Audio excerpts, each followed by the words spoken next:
नमस्कार, news 18 special में आपका स्वागत। मैं राहुल ओझा आपके साथ। दक्षिण दौरे पर निकले पीएम मोदी 10 दिन में 10वीं बार गेटवे ऑफ साउथ के नाम से मशहूर तेलंगाना पहुंचे। पीएम मोदी इस बार 400 प्लस का नारा बुलंद कर चुके हैं।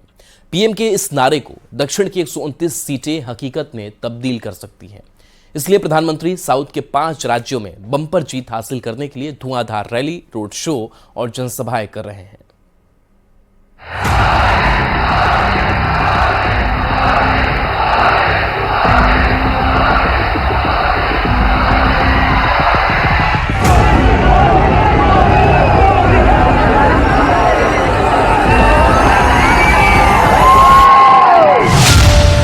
मोदी का मिशन दक्षिण, दक्कन फतेह को निकले मोदी। साउथ की चाबी खोलेगी 400 सीटों का ताला। तेलंगाना के लोगों ने मोदी को फिर से वापस लेने का फैसला सुना दिया है।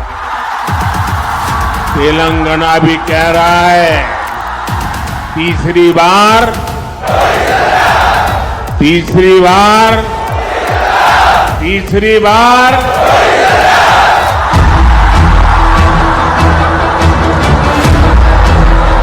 कभी रैली, कभी रोड शो और हर जगह मोदी के चेहरे पर दिखता 400 सीटों वाला आत्मविश्वास। दक्षिण भारत में प्रधान सेवक नरेंद्र मोदी का धुआंधार दौरा शुरू हो चुका है। पीएम मोदी दक्षिण भारत के 5 बड़े राज्यों तमिलनाडु, केरल, तेलंगाना, आंध्र प्रदेश और कर्नाटक के दौरे पर है। इन 5 राज्यों में 129 सीटें हैं और पीएम मोदी 120 घंटे में 129 सीटों को कवर कर लेंगे। लोकसभा तारीखों के ऐलान से ठीक पहले प्रधानमंत्री नरेंद्र मोदी ने दक्षिण में अपने चुनाव प्रचार अभियान का बिगुल फूंक दिया। दक्षिण बीजेपी के लिए उम्मीद का सबसे बड़ा द्वार है। अगर यह खुला तो बड़ी आसानी से बीजेपी 400 प्लस सीटों का आंकड़ा पार कर लेगी। पीएम मोदी आज तेलंगाना में थे, इसलिए सियासी प्रत्यंचा चढ़ाकर जुबानी बाण से सत्ताधारी कांग्रेस और पूर्व सत्ताधारी दल बीआरएस पर निशाना साधा। कांग्रेस और बीआरएस ने मिलकर तेलंगाना के विकास के हर सपने को चकनाचूर कर दिया है। और अब तो मुश्किल ये है कि यहां कांग्रेस के पंजे का कब्जा हो गया है। पहले बीआरएस की महालूट और अब कांग्रेस की बुरी नजर। प्रधानमंत्री 15 मार्च से लेकर 19 मार्च तक दक्षिण के सियासी गढ़ में बीजेपी का कमल खिलाने के मिशन पर हैं। ये मिशन आसान नहीं है, क्योंकि कर्नाटक को छोड़कर बीजेपी को अभी तक सिर्फ तेलंगाना में थोड़ी सियासी ऑक्सीजन मिल पाई है। यही वजह है कि सिर्फ 10 दिनों में दूसरी बार पीएम मोदी तेलंगाना पहुंचे हैं। 400 पार के मिशन को साधने के लिए पीएम मोदी हर मुमकिन कोशिश कर रहे हैं। बीजेपी और पीएम मोदी की इस कोशिश से साफ है कि इस बार 129 सीटों वाला दक्षिण बीजेपी के लिए कितना अहम है। बीते चुनाव में बीजेपी को इनमें से 29 सीटें ही मिली थी, जिनमें कर्नाटक में 25 और तेलंगाना की 4 सीटें शामिल थी। दक्षिण के बाकी राज्यों में बीजेपी का खाता तक नहीं खुला था। अब बीजेपी के अपने 370 और एनडीए के 400 पार के मिशन का दारोमदार दक्षिण भारत पर टिका है। इसके साथ ही बीजेपी को देश के बाकी हिस्से में अपनी ताकत बरकरार रखनी होगी।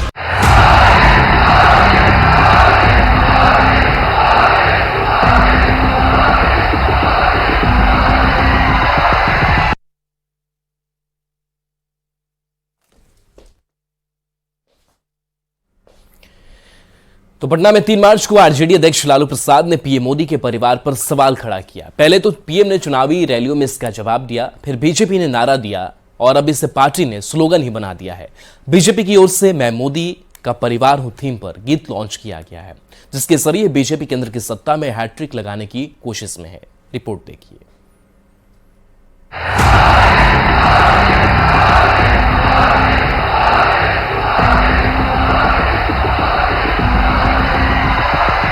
प्रधानमंत्री ने 15 मार्च को केरल और तमिलनाडु में सभाएं की और तेलंगाना में रोड शो किया।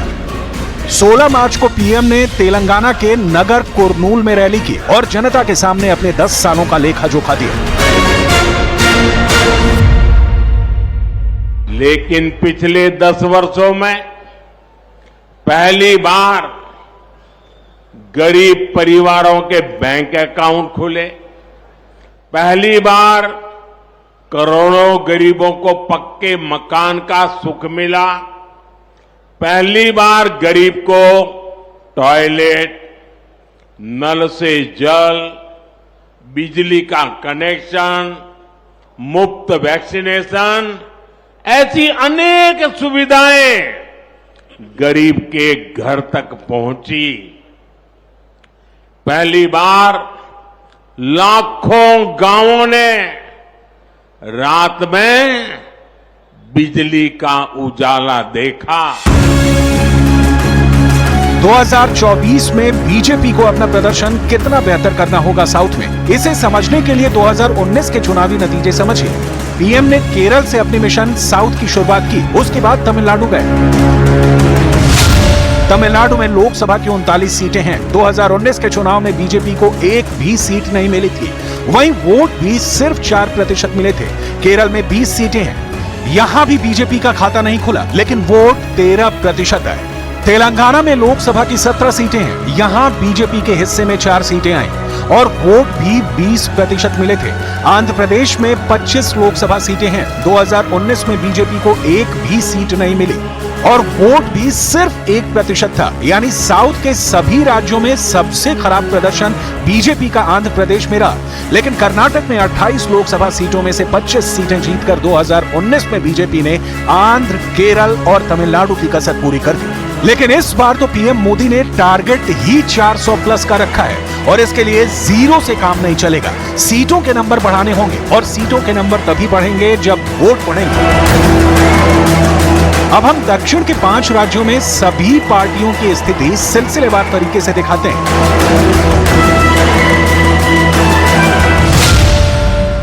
साल 2014 में बीजेपी को तमिलनाडु में 1 सीट मिली थी और 6% वोट मिले थे। साल 2019 में सीट भी घट गई और वोट भी। ऐसा इसलिए क्योंकि 2014 में एआईएडीएमके के साथ बीजेपी का गठबंधन था। एआईएडीएमके को 37 सीटें मिली थी, लेकिन 2019 में एआईएडीएमके का भी सफाया हो गया। वोट शेयर भी 45 से 19% पर पहुंच गया। वहीं कांग्रेस और डीएमके का 2014 में खाता नहीं खुला था, लेकिन 2019 में बाजी पलट गई। कांग्रेस को 8 और डीएमके को 24% वोट मिले। अब देखिए केरल की तस्वीर। 2014 और 2019 दोनों ही चुनाव में बीजेपी का खाता नहीं खुला, लेकिन वोट 10% से 13% हो गए। वहीं कांग्रेस को 2014 में 8 सीटें मिली थी, 2019 में 15 सीट हो गई। वोट प्रतिशत में भी 6% का इजाफा हुआ। वहीं सीपीआईएम 2014 के मुकाबले 2019 में सीटों के लिहाज से नुकसान में रही। केरल के बाद आपको दिखाते हैं तेलंगाना का हाल। साल 2014 में बीजेपी को 1 सीट मिली थी और 10% वोट मिले थे, लेकिन 2019 में बीजेपी को 20% वोट मिले थे और 4 सीटें मिली थी। वहीं कांग्रेस को 2014 में 2 सीटें मिली थी और 2019 में 3 सीटें मिली।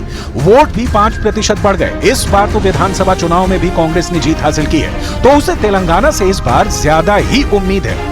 रही बात बीआरएस की, तो उसे 2014 में 11 सीट मिली थी और 2019 में 9 सीटें मिली थी। राज्य में बीआरएस की सत्ता जा चुकी है, हालात कुछ अच्छे नहीं दिख रहे। इसी तरह आंध्र प्रदेश में 2014 में बीजेपी को 2 सीट मिली थी और 9% वोट मिले थे, लेकिन 2019 में सिर्फ 1% वोट मिला और सीट आई 0। 2014 में बीजेपी को इसलिए फायदा हुआ था क्योंकि टीडीपी के साथ मिलकर उसने चुनाव लड़ा था, लेकिन 2019 में दोनों दल अलग अलग चुनाव लड़े।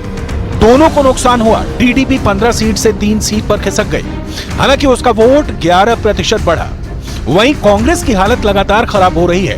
12% वोट से 2% वोट पर आ गई है कांग्रेस और वाईएसआर कांग्रेस 2014 में 8 सीट से 2019 में 22 सीटों पर पहुंच गई है और वोट शेयर भी 50% कर रहा। दक्षिण में कर्नाटक एक ऐसा राज्य है जहां बीजेपी लोकसभा चुनाव में सबसे ताकतवर दिख रही है। 2014 में बीजेपी को 17 सीटें मिली थी और 43% वोट। 2019 में ये आंकड़े बढ़ गए, सीट मिली 25 और वोट 52%। लेकिन कांग्रेस 2014 में 9 सीटों पर थी, जो 2019 में घटकर 1 पर आ गई और जेडीएस 2 सीटों से 1 सीट पर आ गई। इस बार बीजेपी और जेडीएस के बीच गठबंधन है और बीजेपी को उम्मीद है कि एनडीए गठबंधन 25 की 25 सीटें जीत लेगी।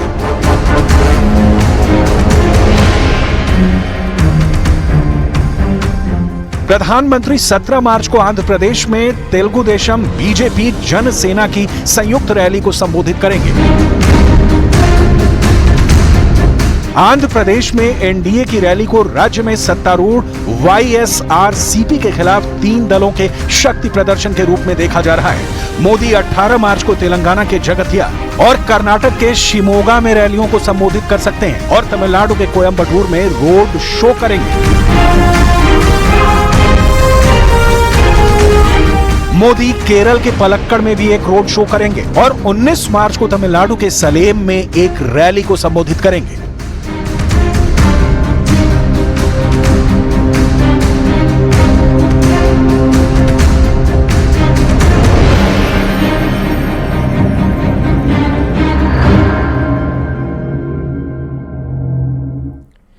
चुनाव की तारीखों के ऐलान हो चुके हैं। सभी सियासी दल चुनाव प्रचार अभियान में जुट गए हैं। 47 दिन के चुनावी महासमर में राजनीतिक पार्टियां अपना दमखम दिखाने को तैयार हैं। लेकिन इस बीच ये देखना दिलचस्प है कि पीएम मोदी ने डंके की चोट पर एक बार फिर से कहा है कि अब की बार 400 पार। तुम्हारे पास परिवार नहीं है। मेरा परिवार ना होने की बात उठा रहे हैं, ये भूल रहे हैं कि 140 करोड़ देशवासी, 140 करोड़ देशवासी ये मोदी का परिवार है। आज देश का हर गरीब ये मेरे परिवार है। मोदी के शरीर का कण कण और जीवन का पल पल इसी परिवार के लिए, देश की मातृशक्ति के लिए समर्पित है। मैंने एक दिन भी मेरे लिए कभी उपयोग नहीं किया है। मोदी की हुंकार, पूरा भारत मेरा परिवार।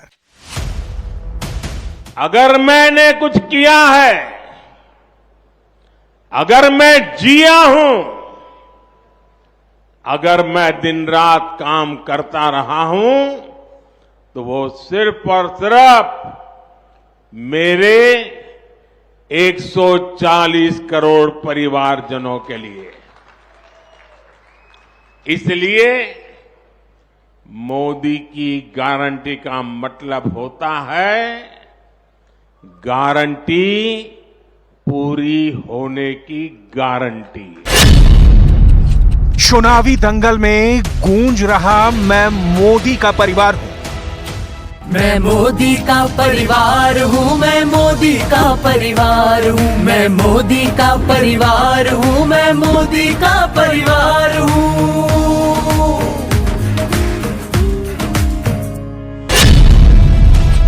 इंडिया का ताना मोदी ने बनाया चुनावी तराना।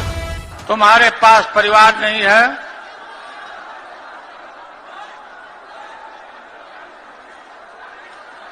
और तुम्हारी माताजी जब,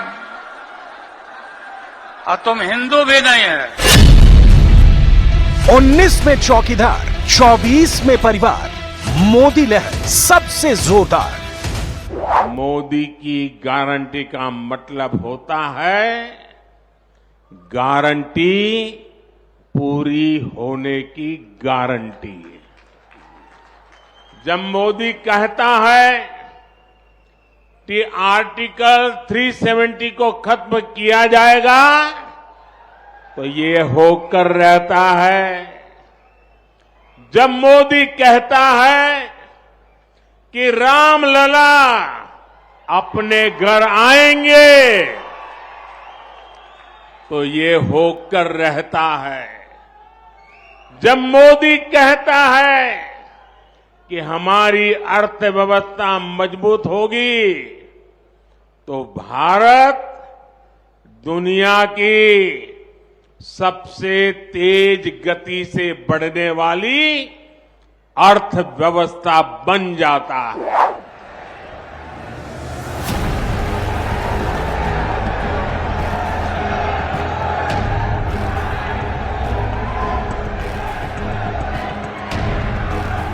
ये लहर है, हर गुजरते दिन के साथ गगन भेदी होती जा रही है, जिससे चुनावी दंगल में मोदी का मीटर बढ़ता जा रहा है।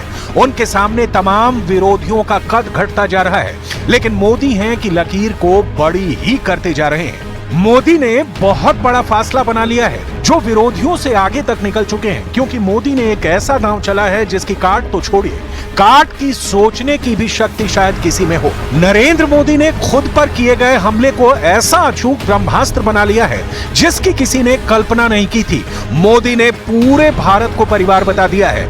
140 करोड़ भारतीयों के दिलों में मोदी ने घर बसा लिया है। तेलंगाना के नगर कुर्नूल की रैली में बोलते हुए प्रधानमंत्री ने विपक्ष के वार को गले का हार बना लिया है। लालू प्रसाद यादव के परिवार वाले तंज को नरेंद्र मोदी ने 24 के चुनावी अभियान का मूल मंत्र बताया है।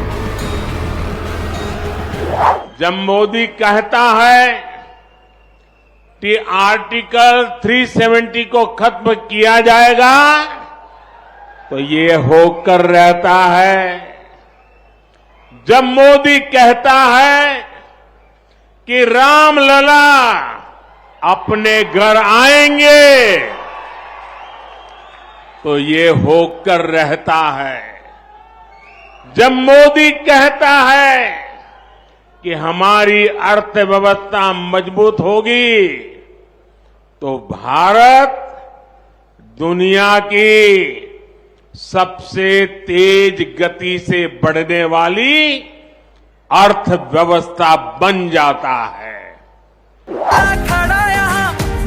बीजेपी ने अपने चुनावी कैंपेन में मैं मोदी का परिवार हूं का थीम सॉन्ग लॉन्च करके साफ कर दिया कि 24 के चुनाव में सबसे बड़ा नारा यही है, मैं मोदी का परिवार हूँ। मैं हूँ, मैं हूँ, मैं हूँ, मैं मोदी का परिवार हूँ, मैं मोदी का परिवार हूँ। पीएम मोदी ने अपने सोशल मीडिया प्लेटफॉर्म पर भी ये वीडियो शेयर किया जिसमें उन्होंने लिखा, मेरा भारत मेरा परिवार। इस वीडियो में देश के हर कोने के लोगों की झलक दिखाई गई है। महिलाओं से लेकर किसानों, मजदूरों तक और छात्रों से लेकर युवाओं के लिए लागू की गई योजनाओं का इस वीडियो में जिक्र किया गया है। देश भर में पीएम की सभाओं, उनके दौरों की झलकियां इस वीडियो में। 22 जनवरी को राम मंदिर के उद्घाटन के समय मंदिर निर्माण में शामिल मजदूरों पर फूल बरसाने का फुटेज भी इसमें शामिल किया गया है। 3 मिनट 13 सेकंड का ये गाना अधिकतर हिंदी भाषा में है। थीम सॉन्ग की लाइन मैं मोदी का परिवार हूँ को हिंदी के साथ गुजराती, पंजाबी, उड़िया, तमिल समेत 11 भाषाओं में भी गाया गया है। मैं मोदी का परिवार हूँ, मैं मोदी का परिवार हूँ। मोदी सरकार के मंत्री हों, बीजेपी के सांसद या नेता हों, सबके सोशल प्लेटफॉर्म पर मोदी का परिवार कैंपेन की छाप है। बीजेपी ने मोदी का परिवार मुहिम को धार दे दी है। उधर प्रधानमंत्री ने एक पत्र लिखकर पूरे देशवासियों से संपर्क साधा है। ध्यान देने वाली बात यह रही कि प्रधानमंत्री ने इस पत्र की शुरुआत भी मेरे परिवारजनों से ही की है, जिसमें उन्होंने विकसित भारत के एजेंडे को सबसे अधिक तरजीह दी। साथ ही देशवासियों से आशीर्वाद मांगा है। पीएम मोदी के पत्र की 10 बातें आप भी जानिए। मोदी ने लिखा, मेरे परिवारजनों के साथ यह रिश्ता बहुत विशेष है। सकारात्मक बदलाव 10 वर्षों में हमारी उपलब्धि, सरकार के ईमानदार प्रयास का परिणाम सामने है। आपके विश्वास से हमारे अनेक प्रयास फलीभूत हुए। विकास और विरासत को साथ लेकर भारत आगे बढ़ा। 1 दशक में बुनियादी ढांचों का अभूतपूर्व निर्माण, ऐतिहासिक और बड़े फैसले लेने से हम चूके नहीं। विकसित भारत के लिए आपके सुझाव की जरूरत। मुझे विश्वास है कि आपका आशीर्वाद मिलता रहेगा। हमारा प्रयास जारी रहेगा। ये मोदी की गारंटी है। मोदी का यह खत इमोशनल है, सेंसेशनल है, जिसमें प्रधान सेवक मोदी का विजन है। विरासत को साथ लेकर विकास की राह पर चलने का मिशन है। मोदी जनता की नब्ज पर कितनी जबरदस्त पकड़ रखते हैं, ये चिट्ठी उसकी एक बानगी है। परिवार के मुखिया की तरफ पीएम ने पूरे देश को विकसित भारत बनाने के प्रयास में जुट जाने का आह्वान भी कर दिया। यही मोदी मॉडल पॉलिटिक्स है जिसमें जनता से जुड़ाव है, हर कदम पर उनकी भागीदारी है। पीएम मोदी जनता के लिए जितने सॉफ्ट हैं, भ्रष्टाचारियों के लिए उतने ही सख्त। मोदी ने विपक्ष के करप्शन को भी 24 का चुनावी हथियार बना रखा है। मिशन दक्षिण पर निकले नरेंद्र मोदी ने भ्रष्टाचार पर जमकर हल्ला बोला है। तेलंगाना चक्की के 2 पार्टों में पीसता रहा है। एक पार्ट कांग्रेस का और दूसरा पार्ट बीआरएस का। कांग्रेस और बीआरएस ने मिलकर तेलंगाना के विकास के हर सपने को चकनाचूर कर दिया है। नरेंद्र मोदी 24 के चुनाव में एनडीए बनाम इंडिया के बीच के फर्क को बार बार समझा रहे हैं, साथ ही विपक्ष की गलतियों को जमकर भुना रहे हैं। मोदी युग में विरोधियों की एक भूल उनकी राजनीतिक शिकस्त के लिए काफी है। हालांकि बार बार हार के बाद भी विपक्षी नेता कोई सबक नहीं ले रहे। नरेंद्र मोदी पर जब भी निजी हमला हुआ है, उनका कद ऊंचा होता चला गया है। बीते चुनाव में चौकीदार का नारा याद ही होगा। राहुल गांधी ने इस स्लोगन को हर रैली में उछाला था, लेकिन नरेंद्र मोदी ने इसे ही अपने चुनावी अभियान का सूत्र वाक्य बना लिया। भाई और बहनों, क्योंकि चौकीदार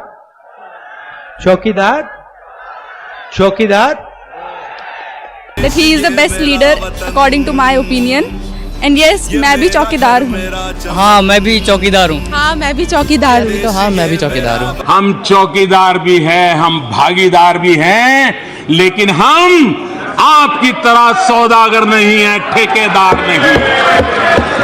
हम ठेकेदार नहीं है, हम सौदागर नहीं है, हम चौकीदार भी है, हम भागीदार भी है। हमें गर्व है इस बात का। तुम्हारे पास परिवार नहीं है। ऐसा कई बार हुआ जब नरेंद्र मोदी पर सीधा हमला विपक्ष को भारी पड़ा है।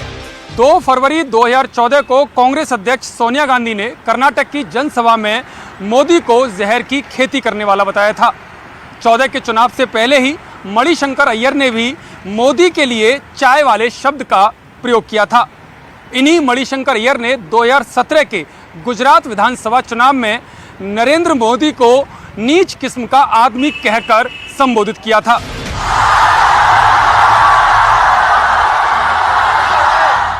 ऐसे बयानों के साइड इफेक्ट विपक्ष ने जनता के वोट की शक्ल में कई बार देख भी लिए, लेकिन सुधार की जरूरत नहीं समझा। मोदी को जितना कोसा गया, वो उतने बड़े नेता बनते गए।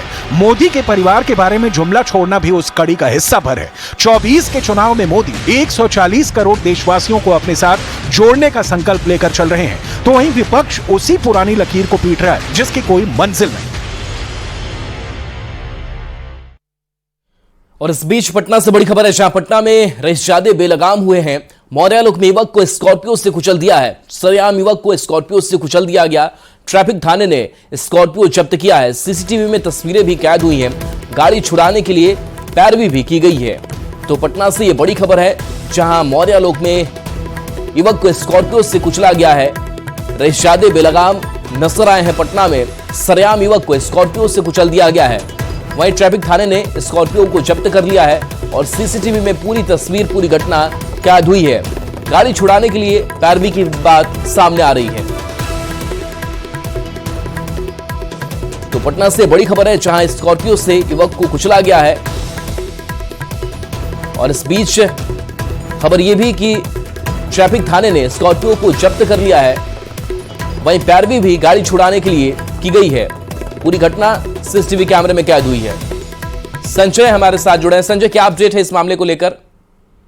देखिए, अजीबो गरीब घटना है ये, और पटना के पॉश इलाके मौर्या कॉम्प्लेक्स की है। देर रात की ये घटना है और जो पीड़ित पक्ष है उसका आरोप है कि रईसजादे जो थे वो स्कॉर्पियो में सवार थे और रात तकरीबन 11 बजे जो शख्स है वो वहां पर खड़ा था और किस तरीके से स्कॉर्पियो ने कुचला है। सीसीटीवी कैमरे में सारी तस्वीरें कैद हो गई है। और सबसे बड़ी बात है कि इस पूरे मामले को लेकर जब उतनी रात में जो लोग स्थानीय लोग थे इकट्ठे हो गए थे, गाड़ी को पकड़ा गया था। ट्रैफिक पुलिस पहुंची थी मौके पर, ट्रैफिक पुलिस ने FIR लॉन्च किया और गाड़ी को जब्त कर लिया। अब पैरवी लगाकर गाड़ी को छुड़ाने की कोशिश की जा रही है, यह आरोप है पीड़ित पक्ष का। आप देख सकते हैं किस तरीके से कुचला गया। बहरहाल पूरे मामले की छानबीन जारी है। चलिए बिल्कुल संजय, तो पुलिस पर इस पर कड़ी एक्शन लेने की जरूरत है। शुक्रिया इस अपडेट के लिए आपका। और चलिए इसी के साथ न्यूज़ 18 बिहार झारखंड पर खबरें आपके लिए लगातार जारी है।